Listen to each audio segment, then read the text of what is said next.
I'd like to take a moment to thank the Blockchain Academy. The Blockchain Academy is an educational training firm offering blockchain training to the enterprise. The Blockchain Academy offers courses for both management and developers, offering delivery online and in live classrooms. The Blockchain Academy works with enterprise clients to create and deliver innovative training programs globally. They recently announced a new blockchain course targeted towards attorneys. To learn more about the Blockchain Academy, visit them at www.theblockchainacademy.com. This is the Blockchain 360 podcast. Blockchain 360 is a podcast of interviews and discussions about the current state and direction of blockchain. Thank you for joining us today. If this is your first time listening, then thank you for coming. The Blockchain 360 podcast is produced weekly for your enjoyment, and show notes are found at our website, blockchain360.co. Come back often and feel free to add the podcast to your favorite RSS feed or iTunes. You can also follow us on Twitter at Blockchain360. All links discussed today are included in the show notes. Hi, my name is Brian Nielsen. I'm your host for Blockchain 360, where we talk about everything blockchain. And my guest today is Bradley Zastrow, and he is the Business Development Director, Global Business Development Director for the Dash Core team. So Bradley, do you go by Brad or Bradley? So what's the difference? That's a great question. Actually, you know what? At this point, I'm completely used to both. So I say with people, whatever you start with, feel free to continue with it, and I'm just fine with that. Well, I know your mother probably yells at you at Bradley, but your friends. I just wanted to make sure. As long as my middle name's not involved, then that's when I know I'm not in trouble. So tell me a little bit about you. You're in Sydney, Australia, or that's where you're based, and yet you're a part of the Dash Core team. So how is it you went from your background at American Express, and how is it that you ended up at Dash? Yeah, it's a rather great story, I think, insofar that it's not perhaps the path maybe I envisioned, when one first enters uni, but yet nonetheless, I'm super thrilled to be on this ride. I actually more or less grew up in Arizona and went to Arizona State University, which is where I graduated with a degree in finance. And I started with American Express almost right after university. So I'd been with Amex, I guess, overall about 17 and a half years. But started with them in Arizona, had an opportunity to move to New York, where I was based for a couple of years. And then when I was in New York is where I had the opportunity to fly out to Sydney. And at the time, it was literally I had a 1-year commitment, which I figured at that point, I'm in my late 20s. Why not? It's an experience of a lifetime. So that's actually what brought me out to Sydney all those years ago. That opportunity at the time was kind of leading some of the merger acquisition work and some of the joint venture kind of governance that we had going on for the Asia Pacific region. And for that 1-year commitment back in, I guess it would have been 2005, 14 years later, I'm still there. So based there for Dash Core Group, obviously now, obviously doing quite a bit of travel just as nature of my role. But yeah, it's a great city, exciting place to be. So I'm quite fortunate in that sense. So what's the weather like in Sydney right now? Well, funny that you mention it. Technically, right now I'm in Arizona. So going back to the traveling and some of those commitments, the good news, or I guess the advantage, is you can kind of keep an endless summer in some ways with the bottom or the southern hemisphere versus the northern. So obviously Arizona, it's quite warm at the moment. When I do go back to Sydney in a little bit, it'll be the start of winter. So. A little bit unfortunate, but let's face it, a Sydney winter is no New York winter, so I shouldn't complain.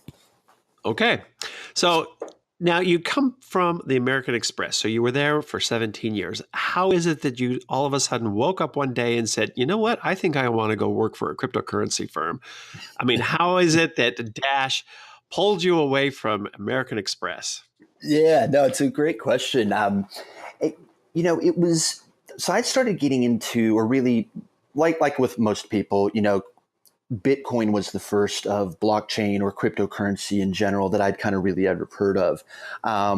Started to get interested in it in some of the early days, but I really didn't follow up on it too much until really last year, where I think, again, it kind of started hitting more of that kind of mainstream news.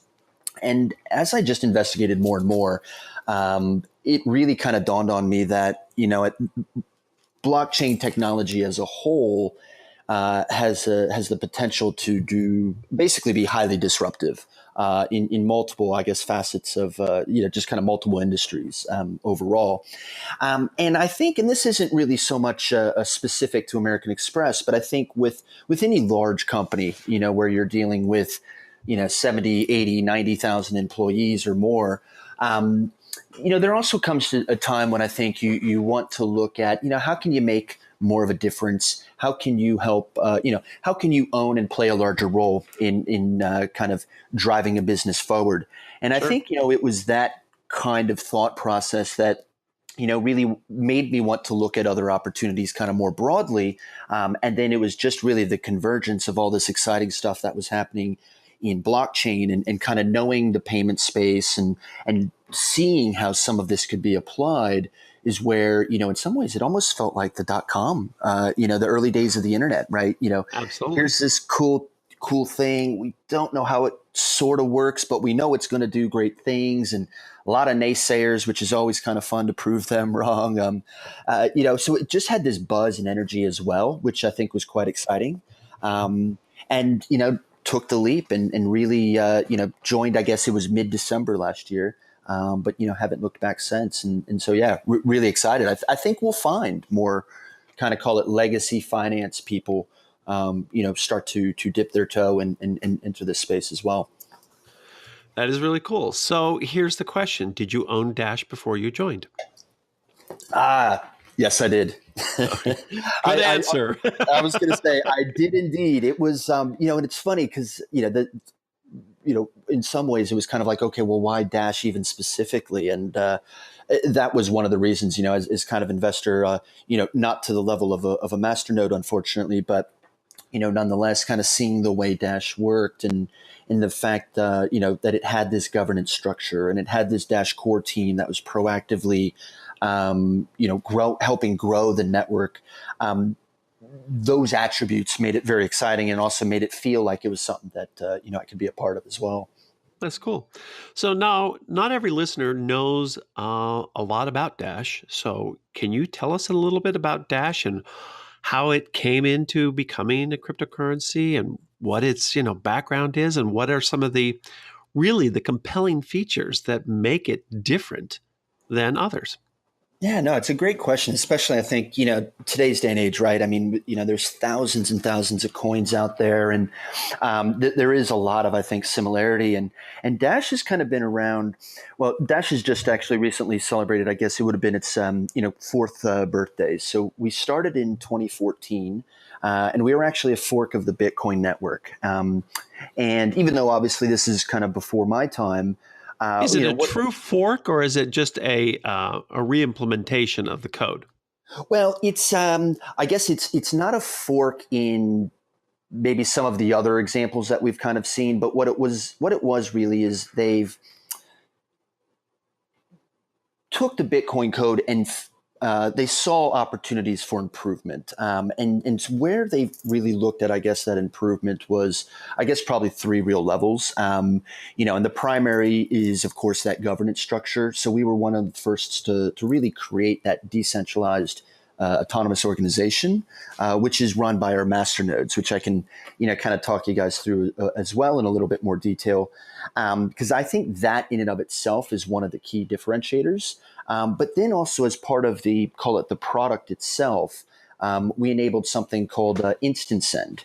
And Instant Send is what enables that near Visa-like transaction speeds. And the reason, of course, that's important besides, just the obvious of it being quick is that actually is not just a convenience, that's actually a necessity for any sort of kind of alternative form of payment to really succeed kind of at that brick and mortar, that point of sale, kind of experience. Right.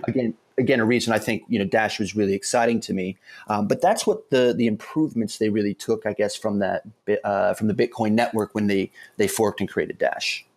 Sure. So basically what you're saying is that they took the original code, saw some opportunities to improve upon its structure and design, and that it was the creation of Dash. So one of the things that you've just referenced is this idea of master nodes. Now, most people understand about how the Bitcoin network actually works and how anyone can be a miner. So what's this concept? What's this master nodes concept? Can you help me understand that? Yeah, absolutely. Because this is, I think, again, is something that's maybe not fully appreciated in some ways. If we take a step back and look at, say, maybe a traditional cryptocurrency or Bitcoin, most people are probably familiar with the concept of miners. Right. The decentralized computing network, basically operating the network. What a masternode is another layer on top of that, on top of the miners. So with Dash, you've got the miners doing the same work for the network that exists elsewhere. But the difference is that with the masternodes, to actually be a master node and recognized as one, you have to prove ownership of 1,000 Dash. Now, you're not actually, staking it somewhere. You can spend it as soon as you want, but you have to prove that ownership, because what that shows is you've got, skin in the game. Right. And so with that masternode network, what that allows with it's about 4,800 different masternodes right now, all with that 1,000 or more Dash, kind of ownership. That stake in the game allows us to do different things with the masternodes themselves, and that's what allows us, for example, to do those near instant transaction speeds. It's actually that masternode layer network that's performing that instant send service for the network. So you get kind of that division of resources. But then what the masternodes also are is, in many ways, you can almost think of them as a shareholder of the network. Maybe not in the traditional finance sense of the word, but insofar that they're the ones also performing that governance responsibility for the network as well. So the way that works is, and again, most people are probably familiar with the concept of the super block rewards that the miners, of course, are earning when they provide the network services. With Dash, that reward is split 45% between both the miner and the masternode. And what that does is it gives us that 10% delta, which is used for our actual treasury system for budgeting for future growth. And the way that's used is with the masternodes actually voting on proposals on a monthly basis. So anyone can actually put up a proposal to the Dash network. It does cost 5 Dash to put up a proposal to help eliminate spam. But again, there's no requirement to be anyone specific for that proposal posting process. So what is a proposal like? I mean, how does that really even work? This is where I think the kind of that power of the decentralized autonomous organization can come into play. It's the community, and in many ways, it's going to be the people on the ground that often have the best viewpoint as to, where certain pain points might exist, kind of in the payment space, or, what might be needed, to say drive adoption in a certain market or within a certain industry. So what we've seen actually is everything from marketing proposals, so people doing things like advertisements, brand awareness, to also things such as Venezuela, which is where we've seen some really exciting growth. The community in Venezuela has used this proposal process to really build out and start building out an ecosystem for Dash within the Venezuela market.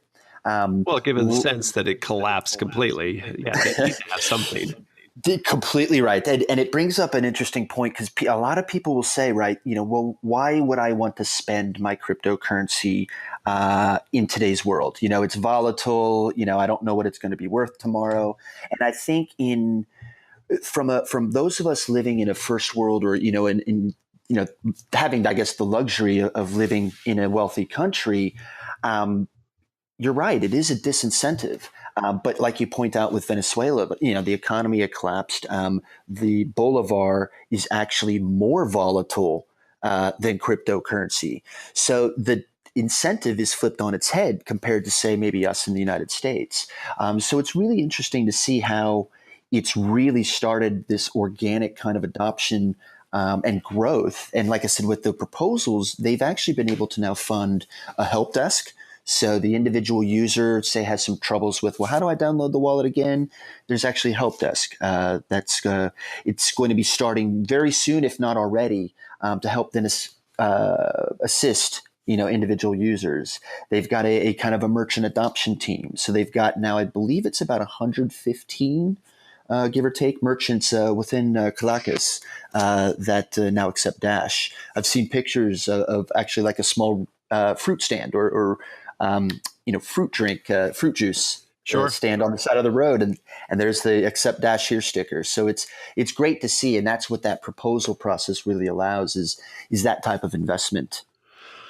So I want to step back and understand a little bit more about the mining and aspect. So since you are already dividing it up between these master nodes and miners, so if not being a master node, if I wanted to be a miner, I could just buy the equipment and download the software and start being a miner. But at some point, if I can put up 1,000 Dash as collateral, not necessarily, but show that I have 1,000, I can become a master node. So how many people are actually migrating from being miners into master nodes? Because the master nodes seem to be, they've got a good deal.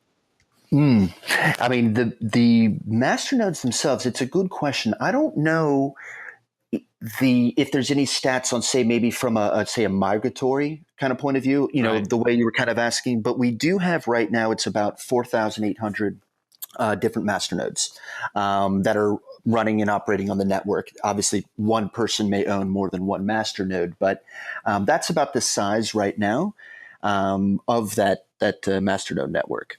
Another important feature of the Dash is that they have this private send and instant send. So what is the difference between the two, and what's the purpose of them?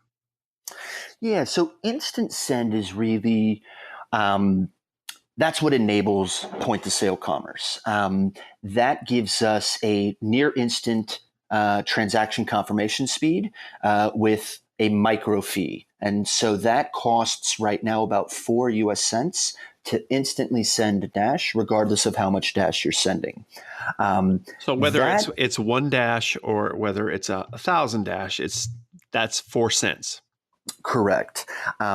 That's huge from that point of sale commerce point of view. I mean, we saw what happened with the Bitcoin network as it was starting to get congested, especially late last year and early this year. Those fees were very expensive, let alone the lengthy confirmation times.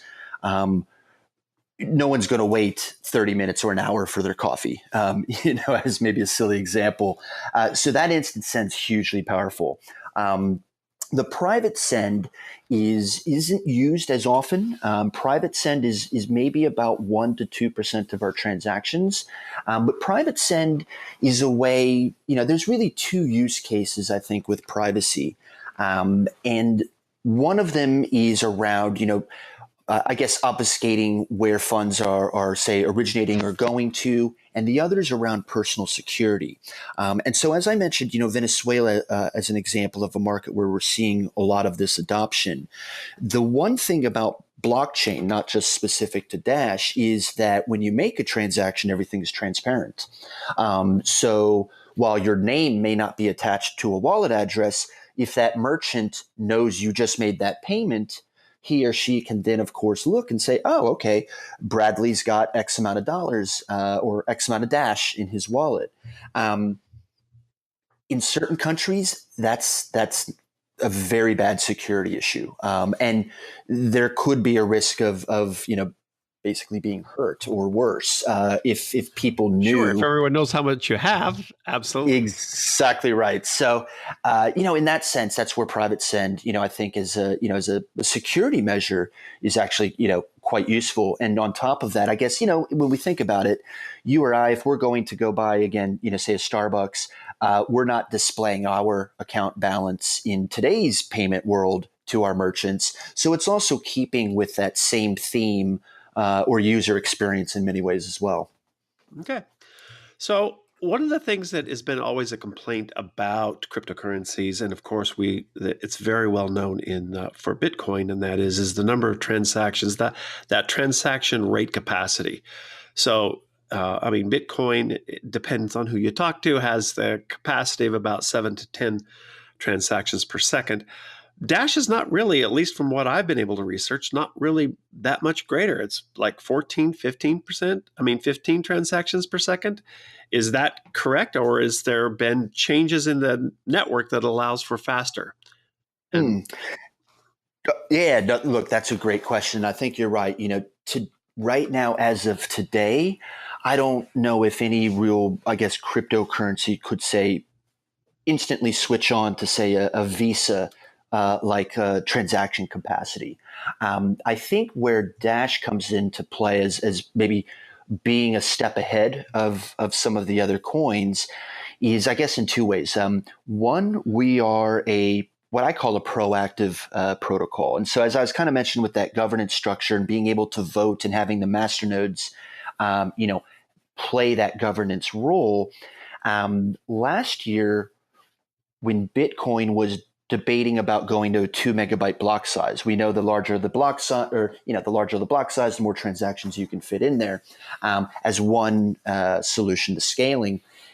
And that debate took a while. It took, a couple of months and ultimately resulted in what we now know as Bitcoin Cash. With Dash, on the other hand, it took about a 24-hour vote on the blockchain with our masternodes, and we agreed to go to 2 megabyte block size. So that's, first of all, our speed, our ability to pivot and make a decision, universally and again, drive the protocol forward. Sure. Huge advantage for us, I think, when it comes to that scaling question. The second is that we have, and I don't have all the detail with me today, but we have also partnered with Arizona State University with their blockchain lab. And so we are working with them, on research projects to see, basically how we can use different technologies to further scale the blockchain. And we think, that we could, in theory, the technology could support up to gigabyte. But again, this is all research and being done in test conditions. So there's a lot more work that has to be done on that space. I would like to take a moment to thank one of our sponsors, the Blockchain Academy. The Blockchain Academy is an educational training firm offering blockchain training for developers and stakeholders. The Blockchain Academy is currently offering the following live courses: Blockchain Security, Hyperledger Developer Workshop, and Ethereum 0 to D app. Visit the Blockchain Academy's website for course outlines and course dates. The Blockchain Academy's courses can be delivered as a company-specific training, tailor-made to fit your organizational needs, delivered both on-site and online. The Blockchain Academy's training is cost-effective, flexible, and can be conducted in a manner that best suits your organizational needs. To learn more about the Blockchain Academy, visit them at www.theblockchainacademy.com. One of the things I've been hearing a lot about is, and especially recently, is that you have an announcement. Rewards.com has partnered with you. So what is that? And tell us how that really is going to impact, like, my grandmother. Yeah, how's that going to happen? I think this is one I'm really excited about, our partnership with Rewards.com. Just before you tell me that, explain to the audience, what is Rewards.com? Actually, that good point. Yeah. So Rewards.com is a loyalty platform where today people can shop via about 7,000 different merchants and earn cash back with their purchases. So these are merchants that people know and love today. Everything from your Macy's, Nike, Neiman Marcus, so on and so forth. And ultimately, like I said, at the end of the day, it's the same kind of shopping experience people are used to. And again, they earn their cash back through that Rewards.com platform. Okay. So what we've done with them is now provide a way to actually earn Dash back, if you will.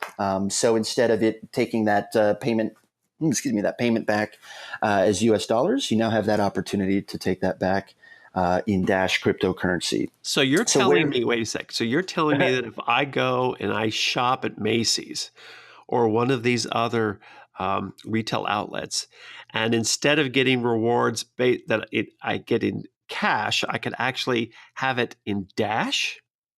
100% correct. That is right. And that's what's so exciting to me. You don't need to buy Dash anymore. You don't need to mine for Dash. All you need to do is shop for Dash and you can earn it. And that's where I think, this is, let's face it, cryptocurrency, I think today, we're still far from mainstream. It's still difficult to use. And kind of like you said, my grandma, your grandma, it would be difficult to get them to understand and say how to use, a crypto exchange and taking them through that process of acquiring it, right? So even though there are simple UX solutions available out there, I think for, again, a lot of the more mainstream people, even going through that KYC process, it might not be something they're going to be interested in doing. But here's something where they're not actually really risking anything. It's their normal shopping behavior. It's their normal patterns. Again, their normal merchants. And boom, now they've got Dash in their pocket and they can experiment with it. They can, now they can use it to purchase something else, let's say, and where we're ultimately going with the relationship together is by the end of the year, having Dash integrated within the rewards platform as a form of payment as well. And that's where that phase 2, I think, of course, especially for me as kind of a payment nerd, that's super exciting because of the way that. So you're telling me that if I have Dash, I can actually use it through rewards.com to buy things. That will be the goal, that full integration by the end of the year. It's like a full merchant integration. Correct. Exactly right. So here's the way it would kind of work. And this is, again, what makes this really getting into this mainstream space, I think, in my view, is the point of arrival. So we're fast forwarding to the end of the year. You've got, let's say, a Dash balance that you've accumulated through your normal purchasing. Or your normal shopping that you've done on the rewards. So now you say, okay, I'm going to go treat myself for something. So you go into one of their merchants at the brick and mortar. Let's say it's Macy's, and I don't know, it's $98. What happens is, what will happen is that you're able to then at that point, at the point of sale, at the register, open up your rewards app, log into your account. You type in, okay, Macy's, and it's $98. That will immediately, and again, because Dash is instant confirmation, it will immediately generate a QR code on your phone that the cashier, he or she will be able to scan that QR code, and boom, you've just paid for your purchase at a brick and mortar point of sale using legacy payment systems with Dash. So you've actually now created a system or found a way to allow for all of these legacy retail institutions to accept Dash, a cryptocurrency. For those that are integrated with the rewards.com platform, absolutely. That's the exciting part. That is really interesting. And now here's a question, though. Since you earn Dash, can you use that Dash that you earn through those rewards elsewhere outside of the rewards.com platform? Absolutely. And that's another good question as well. And that's actually how it exists, kind of right now today, is you would, because that payment integration is later down the road, once you've earned some Dash, and let's say you did have an exchange, or you did have, say, another merchant that you wanted to spend it at, you could very easily transfer that Dash just as if it was in another wallet or another app. So the pure flexibility, just as if it was a Dash that you bought on an open exchange. So what's the security? So, when people deal with rewards, like, I have an American Express and I have frequent flyer accounts with every airline, I gather these rewards. For the most part, they have little utility for anyone but me, because if I don't have them, if I am not using it, others are not going to go through the process of trying to steal them. But with the Dash, now we're talking money. So what's the security that a user is going to be able to have for this now new Dash quasi rewards wallet? Well, it's another good question. And the way the integration, so in this first phase, is done is the security is the same as the security on your existing wallet. So what's happening in the first stage of the integration is during the sign-up process, the user actually puts in his or her wallet address that he or she already owns. And in that sense, they are already owning, well, depending on their wallet of choice and other variables, but they're already, I guess, they may or may not be owning, I guess, the private keys, but at the same time, it's their own wallet, so they're managing that security themselves. So when that Dash is then transferred, when they've got the Dash back from the Rewards platform, it's in their, I guess, their normal wallet, for lack of a better word, if that sort of makes sense. Sure. All right. So for those elderly people who've never thought that they would want to own Dash, but have been loyal customers to all these legacy, and I hate to use the word legacy retailers because I love going to these places. They're awesome. Exactly. I mean, we call them legacy simply because they're a brick and mortar model versus an internet-based model. So my apologies to any firm out there who feels that we've, slighted you. It's not our intention. It's just, that's just the terminology we're using. Very true. Very true. Exactly right. All right. So, well, let me ask you this then about Dash itself. So Dash has proven itself to be quite innovative. So you have this governance structure that is unique among the various cryptocurrencies. You have involvement, as you've just outlined, with the university, or Arizona State University, with their lab, their crypto lab. And what other things is Dash doing? I mean, there's a lot of exciting things happening here. So is there something else that is happening that outside of this rewards? I mean, the rewards thing is just phenomenal because I really think that it's going to open up and expose Dash as a cryptocurrency to people who would have never ever thought that they should have it, and then all of a sudden find it that, oh, I have this, and this is really not so scary. Exactly right. Now, and I think you're right. I mean, there's a lot of, I think, exciting things that we're doing. One that I think is also exciting is what we're doing and how we're operating within the cannabis industry, and specifically one of our strong partnerships with a company called Alt36. So what is Alt36? So Alt36, I guess, is really a payment processor for the cannabis industry. I guess maybe to take a step back within cannabis, right now today it's almost 100% cash, right? Fiat. There might be a few that take credit card, but by and large, it's almost entirely cash. And that's actually very expensive. And ironically, fiat within the industry is also not very liquid. So what do I mean by that? Take it. Yeah, exactly right. And when they do, what I've actually learned recently is that depends on, again, a lot of variables, the banker, et cetera. But again, by and large, they will actually hold those funds for approximately a month before that then allowed to the owner is then allowed to use it. So cash is not even liquid within the industry. It's a crazy concept, I think, when you look at it on the surface. And then let alone you've got the cost of storage, theft, fire, you name it, right? Cash is actually difficult when you're working at it at that enterprise level and the scale that these companies are.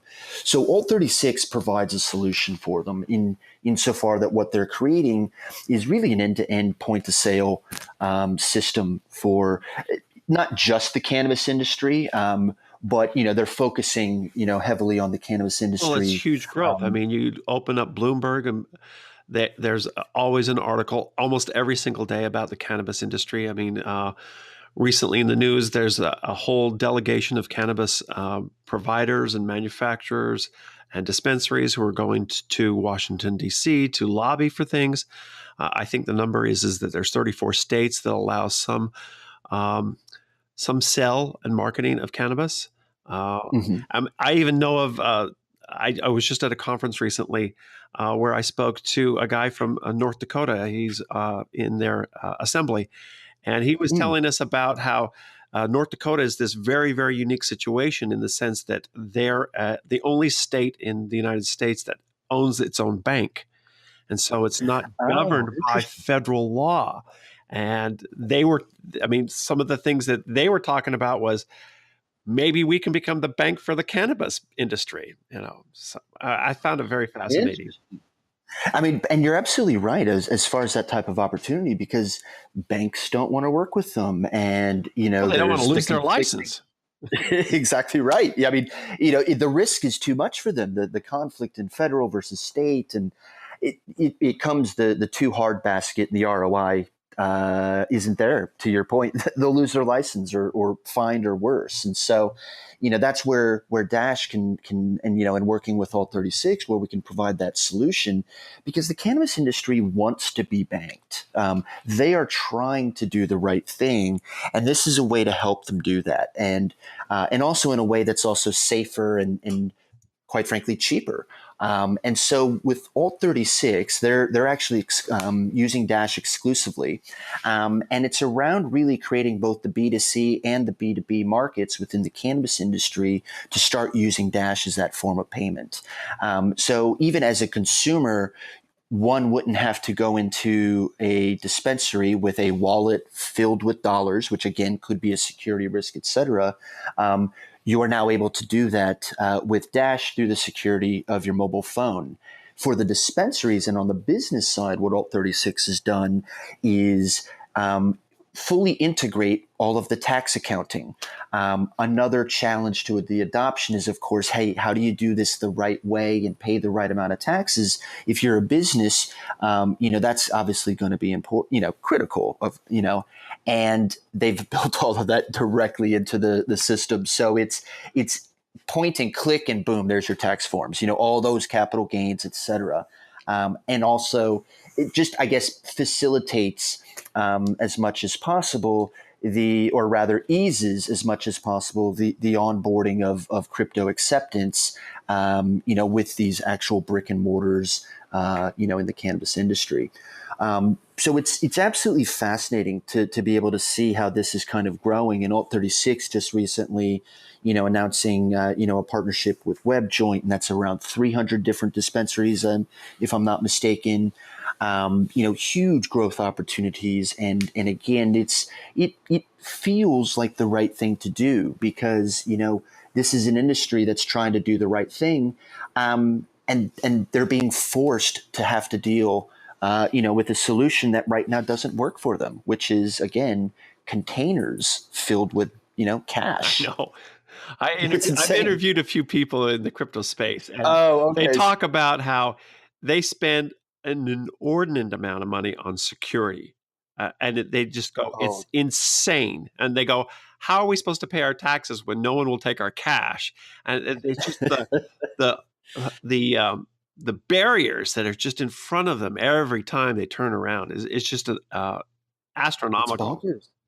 Well, I'd heard, I mean, you're absolutely right. And I had heard a stat that the cost of cash within the industry can actually be as high as 20% when you look in everything from the insurance to, yeah, the security, like you said. I mean, you basically need a bunch of, SEAL Team 6 people, guarding, what amounts to as millions and millions of dollars. And then it rains, or then there's fire. I mean, it's very expensive, to your point. So it's crazy. You wouldn't normally think of that necessarily, at first, but the more you kind of peel that onion and get underneath the detail, it's well, wait a minute, actually, this is exactly a use case, for Dash and for cryptocurrency. That's absolutely true. Now, Dash has a unique status in the crypto markets. I've actually labeled Dash to be part of what I refer to as one of the majors. In the Forex world, you have majors, which are really only 8 currencies. You have minors, and then you have what are referred to as commodities. But for me, Dash absolutely falls into the crypto world in the role of a major.